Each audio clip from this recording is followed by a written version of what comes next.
Let's see, 89. Hey, this is Tim. 89 Chevrolet step side. So it smells gas.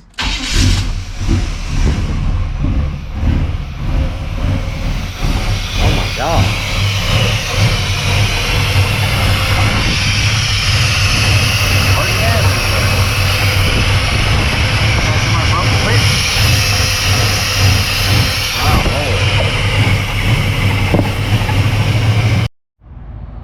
Well, I got the problem solved. It's got a new fitting. The lines, this is the return line, so they ain't got much pressure. So I think it's gonna be just fine, but we're gonna run it here and see. And also, in the meantime, when I was doing that, they wanted me to go ahead and put in a new fuel pump. So I got the gas tank down right now, so we're gonna do the fuel pump. And we got that line fixed, see if we can't get this Chevrolet running right again.